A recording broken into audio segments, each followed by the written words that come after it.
भारत के सभी राज्यों में शादी जैसे मंगल अवसर से जुड़े तरह तरह के रिवाज है। इन रिवाजों को सिर्फ शादी के दिन ही नहीं, बल्कि शादी के कुछ दिनों पहले से लेकर शादी होने के कुछ दिनों बाद तक मनाया जाता है। इन रिवाजों से जुड़ी कई सारी विशेषताएं हैं, जिनके पीछे कई अनोखी मान्यताएं हैं। आइए जानते हैं दक्षिण भारत के तमिलनाडु राज्य की शादी में मनाए जाने वाली कुछ अनोखी परंपराओं के बारे में। नक्षत्र पुरुतम। तमिलनाडु में विवाह जैसे शुभ कार्य की शुरुआत नक्षत्र पुरुतम से होती है। शादी से पहले वर और वधू की नाड़ी, गण इत्यादि गुणों का मिलना बहुत ज्यादा महत्वपूर्ण है और इनके मिलने के बाद ही शादी के लिए सहमति मिलती है। पंतकाल मुहूर्तम। शादी के एक दिन पहले वधू और वर का परिवार ईश्वर से शांतिपूर्ण विवाह के लिए प्रार्थना करता है। सुमंगली प्रार्थनाएं। इस अनुष्ठान के अनुसार सुमंगली यानी समृद्ध वैवाहिक जीवन प्राप्त महिलाओं को आमंत्रित करते हैं और वधू उन स्त्रियों की पूजा कर उनसे आशीर्वाद लेती है। पूजा खत्म होने पर उन स्त्रियों को स्वादिष्ट भोजन परोसते हैं। पाली गई तिलचल। इस समारोह के दौरान 9 विविध धानियों को दही के साथ मिलाकर 7 अलग अलग चंदन से सजे मिट्टी के पात्रों में डालते हैं, जिन्हें मछलियों को खाने के तौर पर इस मान्यता के साथ दिया जाता है कि वर और वधू का वैवाहिक जीवन सुख से बीतेगा। नांदी श्राद्धम। इस अनुष्ठान के दौरान पूर्वजों की पूजा की जाती है। इस पूजा को करने के लिए ब्राह्मणों को आमंत्रित किया जाता है और इसकी समाप्ति के बाद उन्हें कई सारे उपहार भेंट दिए जाते हैं। निश्चयतार्थम। इस अनुष्ठान की शुरुआत विघ्नहर्ता गणेश जी की पूजन से प्रारंभ होती है। वर के परिवार से वधू परिवार के लिए कई सारे उपहार जैसे कि नई साड़ी, जेवरात भेंट में देते हैं। वैसे ही वधू के परिवार से वर परिवार के लिए नए कपड़े भेंट में आते हैं। फिर इन नए वस्त्रों को वधू और वर पहनते हैं, जिसके बाद वर पक्ष से उसकी बहन वधू के माथे पर कुमकुम और चंदन का तिलक लगाती है और वधू पक्ष से वधू का भाई वर के माथे पर इस तिलक को लगाता है। इसके बाद वधू का भाई वर को फूलों से बनी माला पहनाता है और वर की बहन वधू को माला पहनाती है।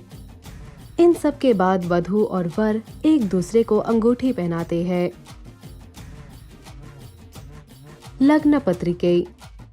निश्चयतार्थम हो जाने के बाद पुजारी सभी के सामने शादी की नियत तारीख की घोषणा करते हैं। मंगला स्नानम।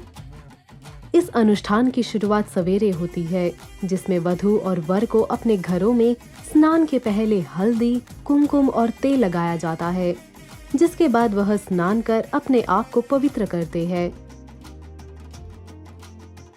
गौरी पूजई। शादी के लिए तैयार होने के पश्चात वधू माँ गौरी की पूजा करती है। काशी यात्रा। इस अनुष्ठान में वर ऐसे दर्शाता है कि उसे वधू से शादी नहीं करनी और वह अब काशी की ओर प्रस्थान करने जा रहा है। उसकी इस यात्रा के लिए उससे एक लाठी दी जाती है। वधू के पिता वर को रुकाकर उसके सामने अपनी बेटी से शादी करने का प्रस्ताव रखते हैं और उसे शादी करने के लिए राजी करते हैं, जिसके बाद वर वधू से शादी करने के लिए राजी होता है और फिर उसे मंडप की ओर लेकर जाते हैं। पाद पूजई।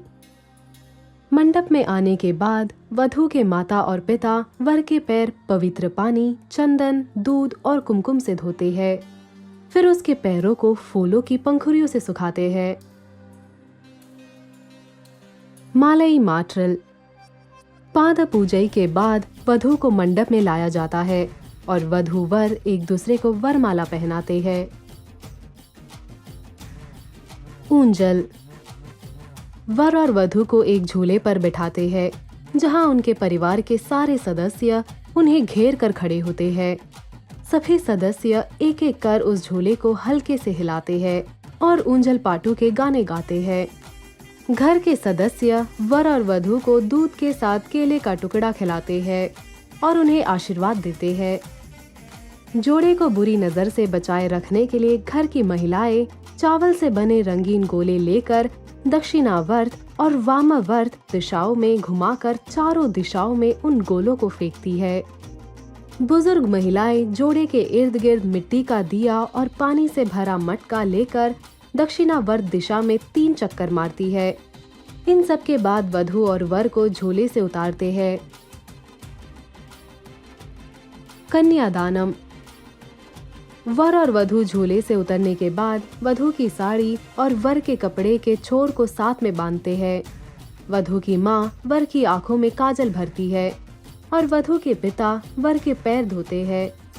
इस अनुष्ठान के माध्यम से वर को भगवान विष्णु के रूप में देखा जाता है। इसके बाद वर और वधू के पिता एक दूसरे की ओर चेहरा कर बैठते हैं। फिर वधू के हाथ में एक नारियल देकर उसे अपने पिता की गोद में बिठाते हैं। वधू और उसके पिता मिलकर उस नारियल को वर के हाथों में देते हैं।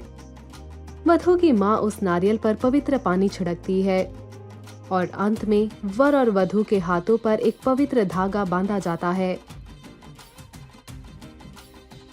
मुहूर्तम। इस रिवाज के दौरान वर वधू की मांग में सिंदूर भरता है और मंगलसूत्र पहनाता है। सप्तपदी। वर और वधू अग्नि के समक्ष 7 फेरे लेते हैं।